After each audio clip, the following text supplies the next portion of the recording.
नमस्कार, आप देख रहे हैं इंडिया डेली 24/7। मैं हूं आपके साथ विवेक शांडिल्य।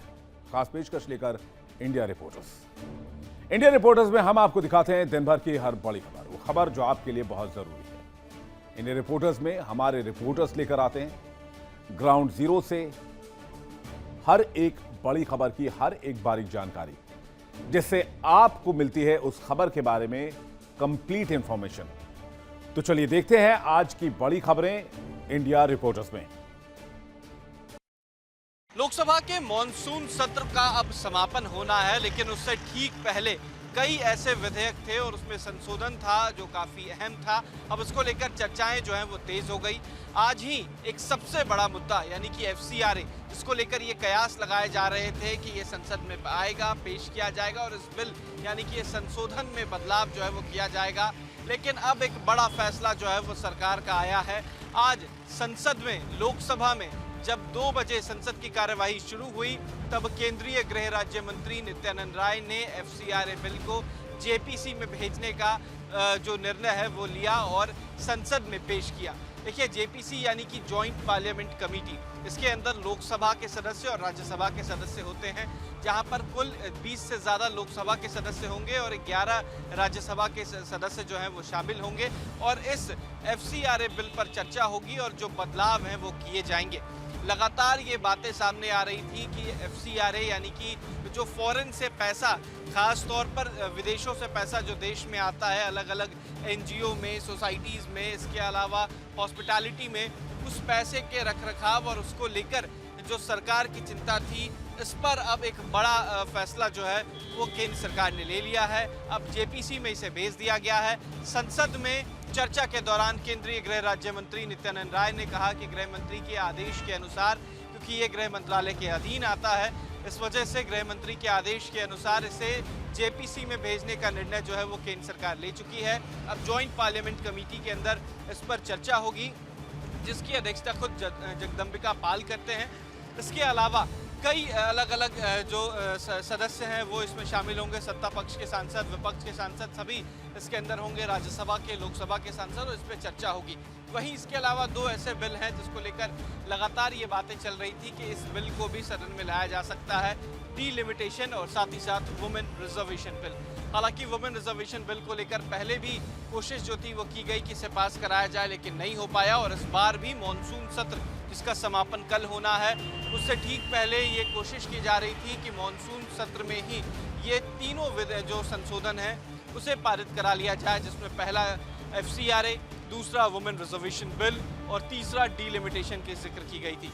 लेकिन एक JPC यानी कि जॉइंट पार्लियामेंट कमेटी के अंदर चला गया और इसको लेकर सरकार ने पूरी तरीके से तैयारी की थी कि इसे पास करा लिया जाएगा। लेकिन विपक्ष का हंगामा मॉनसून सत्र के शुरुआत से शुरू हुआ और अब तक चल रहा था।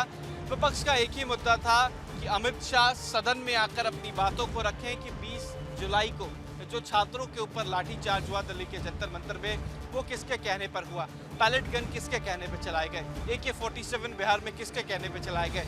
अगर इसके जिम्मेदार हैं अमित शाह तो उन्हें इस्तीफा देना चाहिए।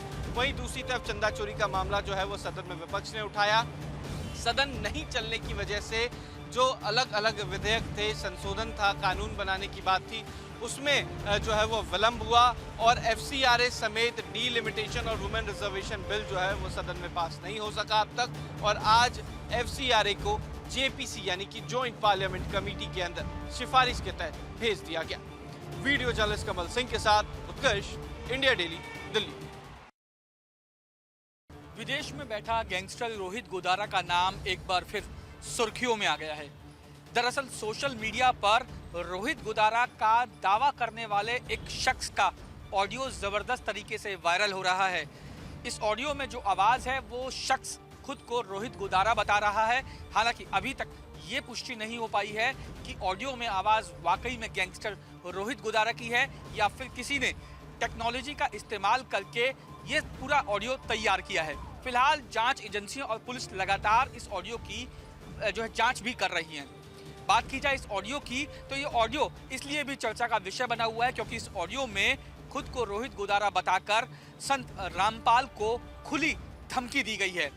इस ऑडियो में खुद को रोहित गोदारा बताने वाला शख्स साफ तौर पे ये कहता हुआ सुनाई दे रहा है कि रामपाल जो है वो भगवान शिव और जो प्रेमानंद महाराज हैं उनके खिलाफ लगातार जो है वो आपत्तिजनक बातें कर रहा है, लगातार प्रवचन कर रहा है, लगातार तमाम चीज़ों को लोगों के सामने रख रहा है। ऐसा करने से वो बाज आए, और अगर वो बाज नहीं आता तो जाहिर तौर पे रोहित गोदारा जो गैंगस्टर कथित रूप से जो इस ऑडियो में खुद को दावा कर रहा है कि वो रोहित गोदारा है, उसने कहा कि वो उसके पीछे लग चुका है और बहुत जल्द वो उसका काम तमाम कर देगा अगर वो अपनी जो हरकतों से बाज नहीं आया। इसके अलावा अगर बात की जाए, उस ऑडियो में साफ तौर पे ये भी कहा गया है कि संत रामपाल द्वारा सनातन धर्म को टारगेट किया जा रहा है, और उसके जो चेले हैं, जो उसके जो है अनुयायी हैं, कुछ लोग वो लगातार उस पर कमेंट भी कर रहे हैं। उन लोगों को भी साफ तौर पे इस और कथित ऑडियो के जरिए धमकी दी गई है जो सोशल मीडिया पर वायरल है। इसमें साफ तौर पे कहा है कि रामपाल लगातार जो है वो सनातन धर्म, भगवान शिव और प्रेमानंद महाराज के खिलाफ लगातार जो बातें कह रहा है उससे कहने से वो बाज आए, वरना बहुत जल्द उसको रिप्लाई दिया जाएगा। इसके अलावा साफ तौर पे उस कथित रोहित गोदारा के ऑडियो में ये भी कहा गया है कि संत रामपाल जो है वो मूर्ति पूजा के विरोध में है। इसके अलावा ये भी जो है वो कहा गया है कि जिस तरीके से रामपाल मूर्ति पूजा को विरोध कर रहा है, उसके बाद अगर वो नहीं माना, इन तमाम बयानों को देने से अगर वो नहीं माना तो बहुत जल्द उसका काम तमाम कर देंगे और उसकी मूर्ति पर हार चढ़वा देंगे। इस तरीके की जो धमकियां हैं, इस तरीके की बातें हैं, वो उस कथित रोहित गोदारा के नाम से जो सोशल मीडिया पर ऑडियो वायरल है उसमें कही गई है। इसके अलावा अगर बात कर ली जाए उस ऑडियो की, तो वो ये ऑडियो साफ तौर पे ये दिखा रहा है कि रोहित गोदारा खुद को सनातन जो है वो सनातन धर्म का पक्षकार बताने की और जताने की कोशिश की गई है। इसके अलावा ये अगर जो है वो ऑडियो की बात की जाए तो उस ऑडियो के ज़रिए गैंगस्टर रोहित गोदारा को छवि है उसे सनातन जो पक्षकार दिखाने की भी कोशिशें की गई हैं। वहीं अगर बात की जाए रामपाल की, तो अभी तक संत रामपाल की तरफ से कोई भी आधिकारिक बयान इस पूरे मामले को लेकर सामने नहीं आया है। लेकिन बात की जाए इस ऑडियो की, तो जब से ये ऑडियो सोशल मीडिया पर वायरल हुआ है, जिसमें जो आवाज़ इस ऑडियो में जिस शख्स की है वो खुद को जो रोहित गोदारा बता रहा है, इस ऑडियो की जांच जो है वो एजेंसियां और पुलिस कर रही हैं। और इंडिया डेली कतई भी इस ऑडियो में आवाज़ गैंगस्टर रोहित गोदारा या फिर इस जो ऑडियो में किए गए दावों की पुष्टि कतई नहीं करता है, क्योंकि लगातार एजेंसियां और पुलिस इस कथित ऑडियो की जांच कर रही हैं और जांच पूरी होने के बाद ही ये साफ हो पाएगा कि इस ऑडियो में जो आवाज़ है, जो दावे किए गए हैं, क्या वो सही हैं। खुद को रोहित गोदारा बताने वाला शख्स जो इस ऑडियो में जिसकी आवाज़ है वो वाकई में रोहित गोदारा है, या तकनीकी का इस्तेमाल करके रोहित गोदारा की आवाज़ बनाकर इस ऑडियो को वायरल किया गया। फिलहाल तमाम चीज़ें इन्वेस्टिगेशन की, और इन्वेस्टिगेशन पूरी होने के बाद ही असल चीज़ सामने आएगी। वीडियो जर्नलिस्ट रविंदर के साथ वजनीश शर्मा, इंडिया डेली, दिल्ली। देश भर की तरह जम्मू कश्मीर घाटी में यौम आज़ादी का दिन बड़े जोश और खरोश से मनाया जाएगा। सबसे बड़ी सेलिब्रेशन जो है, सबसे बड़ी तकरीर जो है वो बख्शी स्टेडियम के पास होगी, जहाँ पे खुद जो जम्मू कश्मीर यूटी के सीएम उमर अब्दुल्ला जो है तिरंगा फहराएंगे, उसके बाद जो है सलामी देंगे। कुल मिला के अगर देखा जाएगा पूरे कश्मीर घाटी में सिक्योरिटी को हाई अलर्ट पे रखा गया है, जगह जगह पर सुरक्षा बलों की तैनाती की गई है। जम्मू कश्मीर जवानों की अगर बात करेंगे, सीआरपीएफ जवानों की अगर बात करें, या बाकी अन्य सुरक्षा बल चाहे वो एसएसबी हो या बीएसएफ के जवानों, उनको तैनात किया गया है। नेशनल हाईवे से लेकर प्रॉपर सिटी तक, उस सिटी से लेकर इंटीरियर रोड्स तक जो है सिक्योरिटी को अलर्ट पे रखा गया है। और फ्रिस्किंग जो है लगातार कई दिनों से बिल्कुल जारी है। उसमें होटल्स की बात करें, रिक्शाओं की बात करें, या 4 व्हीकल्स की अगर बात करेंगे, तो हर किसी के आने जाने वाले पे भी नज़र रखी जा रही है। लाल चौक में हमने देखा कई सारे ऐसी तस्वीरें सामने आई, जहाँ पे कल भी जम्मू कश्मीर पुलिस जवानों के साथ साथ स्पेशल ऑपरेशन ग्रुप के जवानों ने भी जो है पूरे लाल चौक में फ्रिस्किंग की। और ऐसे इलाकों में जहाँ पे ये तिरंगा फहराया जाएगा, वहाँ पे भी मज़ीद सुरक्षा बलों को जो है रखा गया है। कुल मिला के अगर देखा जाएगा, आतंकियों के द्वारा 2 बैक टू बैक अटैक्स जो हुए कुलगाम और अनंतनाग में, उसके बाद सिक्योरिटी को हाई अलर्ट पे रखा गया है। और पूरी तरह से जो है हर आने जाने वाले पे भी नज़र रखी जा रही है। 2 दिन के बाद 15 अगस्त मनाया जाएगा। उस 15 अगस्त में पहले ही इंटर रिपोर्ट होता है कि आतंकी किसी बड़े हमले की फिराक में होते हैं, लेकिन इससे पहले भी हमने देखा कई सारे ऐसे बड़े दिन हैं जहाँ पे इंटर रिपोर्ट था, लेकिन उसको टैकल करने के लिए तमाम सिक्योरिटी एजेंसी, सिक्योरिटी फोर्सेस जो है वो अलर्ट पे रखी गई है। हर किसी आने जाने वाले पे भी नज़र रखी गई है। और उसके साथ साथ नाइट पेट्रोलिंग जो है वो की जा रही है ड्रोन्स के सहारे। पूरे उन इलाकों को जो है निगरानी में रखा जा रहा है जहाँ पे खदशा रहता है कि आतंकी जो है स्ट्राइक कर सकते हैं। लेकिन बड़े पैमाने पे अगर देखा जाएगा कुलगाम और अनंतनाग की घटना के बाद बड़े पैमाने पे joint team of security forces ने इन आतंकियों की तलाश जो है वो शुरू की गई है। पूरे कश्मीर को अलर्ट पे रखा गया है। नेशनल हाईवे के साथ साथ चाहे बिजी मार्केट्स की बात, सिटीज़ की बात करें या ऐसे स्टेडियम्स की बात करें जहाँ पे 15 अगस्त जो है वो मनाया जाएगा, जहाँ पे तिरंगा फहराया जाएगा, वहाँ पे सिक्योरिटी के कड़े इंतजाम जो है वो किए गए हैं। इंडिया डेली 24/7 के लिए नासिर खान, कश्मीर। कश्मीर में टारगेट किलिंग के बाद अब वहां पर आतंकवादियों ने पोस्टर चस्पा दिए हैं कश्मीर में, जिस पे लिखा गया है कि जो भी वहां पर काम कर रहे हैं कश्मीरी माइग्रेंट्स हैं या नॉन लोकल्स हैं वो कश्मीर छोड़ के चले जाएं। और इसको लेकर कहीं ना कहीं लोगों में वहां पे डर का माहौल है। इस समय हमारे साथ एक कश्मीर से आए युवक हैं जो वहाँ पर एम्प्लॉय हैं, गवर्नमेंट एम्प्लॉय हैं, लेकिन सुरक्षा कारणों से मैं आपको इनके बारे में बता नहीं सकते, इनका नाम नहीं बता सकते, ना ही हम लोकेशन बताएंगे, लेकिन इनसे बात करके जानेंगे कि माहौल क्या है। सर, TRF ने एक बार फिर वहाँ पर एक पोस्टर चस्पाया है जिसपे लिखा है, चिपका है जिसपे लिखा है कि उन्होंने कश्मीरी माइग्रेंट्स जो है वो छोड़ के कश्मीर चला जाए, लेकिन आप लोगों को जॉब्स वहाँ पे करनी है, वहाँ कर रहे हैं, तो क्या माहौल है वहाँ पर इस समय? सर, अभी तो डर का माहौल है, क्योंकि ऑलरेडी 2021 में जब राहुल भट्ट की किलिंग हुई थी, उसके बाद कुलगाम में रजनी बाला की, विजय कुमार की, श्रीनगर में सुपिंदर कौर की, दीपक चंद की, तो हर साल ये टारगेट किलिंग्स हो रही है। तो उसकी वजह से हमारे पेरेंट्स भी डरे हुए हैं, हमारी फैमिली डरी हुई है। और सबसे बड़ी बात यह है कि एजेंसीज़ को सोचना चाहिए कि लेटर्स आ कहाँ से रही है, विद नेम विद पिक्चर, ये कौन भेज रहा है, कौन ये सोशल मीडिया में डाल रहा है। तो ये डर का माहौल है ही। हमारे रिश्तेदार बाहर से हमें फ़ोन करते हैं कि आप कश्मीर से वापस आ जाइए। सिक्योरिटी की तरफ से हमारी प्रिकॉशन मेजर्स आ जाते हैं कि गेट के बाहर नहीं निकलना है, ऑफिस नहीं जाना है, तो डर का माहौल रहता ही है। सरकार ने क्या अभी आपको आदेश दिए हैं फिलहाल? सरकार ने यही कहा है कि अभी 20 अगस्त तक आप कोई भी बाहर नहीं जाएंगे, सब घर से ही काम करेंगे, लेकिन मुझे नहीं लगता ये कोई सोल्यूशन है। तो उनको प्रॉपर एक रोड मैप बनाना चाहिए, क्योंकि हमारी सोशल लाइफ भी है, हमारे बच्चे स्कूल जा रहे हैं, हमें दुकान पे जाना है, मेडिकल शॉप पे जाना है, तो बाहर तो निकलना है। ये तो है नहीं कि हम किसी जेल में बंद हैं तो आपने गेट बंद कर दिया तो हमको बाहर नहीं निकलना है। तो इसलिए प्रॉपर एक रोड मैप बनना चाहिए हमारा सिक्योरिटी का, तब जाके वहाँ कश्मीरी पंडित और माइनॉरिटी जितने भी वहाँ लोग हैं वो आराम से रह सकते हैं। तो क्या डिमांड करते हैं आप सरकार से? सबसे बड़ी पहली बात यह है कि पहले सिक्योरिटी का बहुत बड़ा मसला है कि ये चिट्ठियाँ आ कहाँ से रही है, क्योंकि ये हम बार बार किसी फैमिली में अगर ऐसा हादसा हो जाता है वो पूरी फैमिली ख़राब हो जाती है। हमने राहुल भट्ट के टाइम देखा है, रजनी बाला के टाइम देखा है, लेकिन अब फिर उसके बाद लोग कैंडल मार्च निकालेंगे, कंडम करेंगे, डिबेट शो में बैठेंगे, वो कोई रास्ता नहीं है। इसलिए पहले ही एक आराम से एक रोड मैप बनाना चाहिए कि सिक्योरिटी का, अगर ये थ्रेट लेटर्स आ रही हैं कहाँ से आ रही है, कश्मीरी पंडित किस एरिया में सेफ रह सकता है, उनको वहाँ पे रखें। ये नहीं है कि आपने इनको भेड़ बकरियों की तरह ले लिया और आप एक दिन बोलेंगे घर में बैठो, दूसरे दिन बोलेंगे ऑफिस चलो, वैसा भी नहीं है।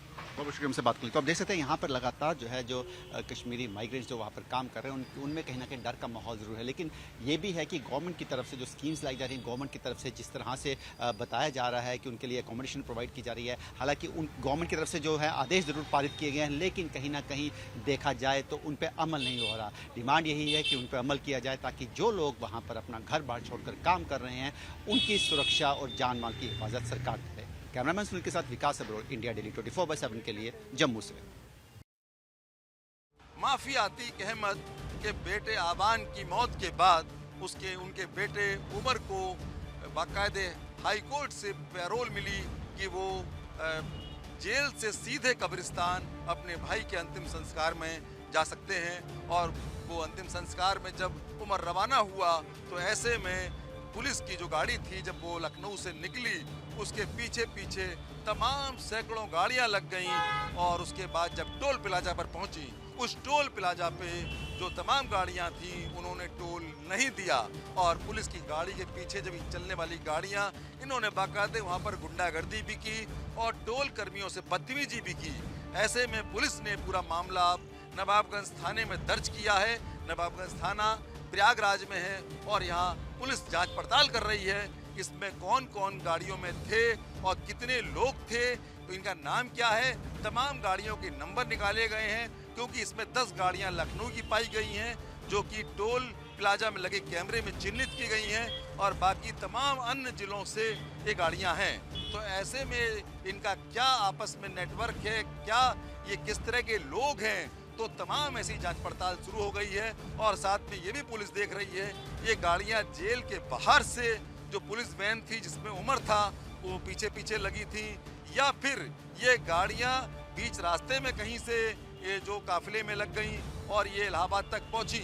तो ऐसे में पूरा मुकदमा दर्ज हुआ है, पुलिस लंबी जांच पड़ताल में लग गई है और ये प्रयास कर रही है इसमें जो भी लोग हैं वो चिन्हित किए जाएं। जिस तरह उन्होंने बदतमीजी की, जिस तरह गुंडागर्दी की टोल में, उनके खिलाफ पुलिस अब कड़ी कार्रवाई करने का मन बना रही है। कैमरामैन सरजीत के साथ सुशील कुमार तिवारी, इंडिया डेली 24/7 लखनऊ से। 15 अगस्त से पहले देश में तमाम स्थानों पर तिरंगा यात्रा निकाली जा रही है। बात की जाए काशी की, तो काशी में भी इसी क्रम में विशाल तिरंगा यात्रा का आयोजन किया गया है। यह आयोजन जिला प्रशासन द्वारा किया गया है, जिस तिरंगा यात्रा में जिला प्रशासन, पुलिस कमिश्नरेट के लोग, साथ ही साथ अन्य विभाग के लोग तो मौजूद होंगे ही, मगर इस यात्रा में छात्रों को भी शामिल किया गया है।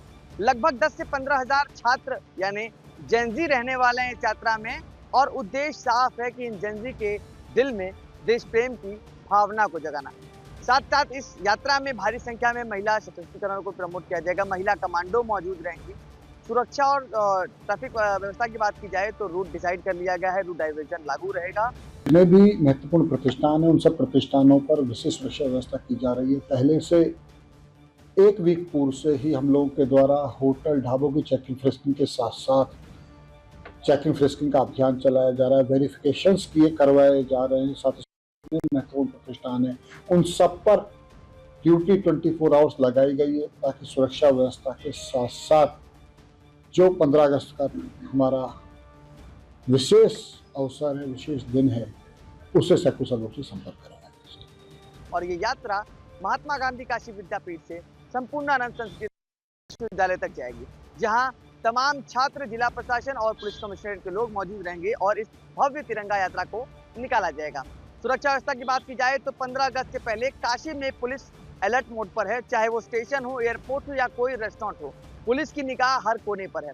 इसी को देखते हुए पुलिस द्वारा हर संवेदनशील इलाके में गश्त लगाई जा रही है, ड्रोन और कैमरे के माध्यम से निगरानी भी रखी जा रही है, जिसके लिए खास एक कंट्रोल रूम भी बनाया गया। इस कंट्रोल रूम के माध्यम से मंदिर घाट से लेकर तमाम स्थानों पर पुलिस की पैनी निगरानी बनी हुई है। वाराणसी से इंडिया डेली के लिए नित्यानंद मिश्रा।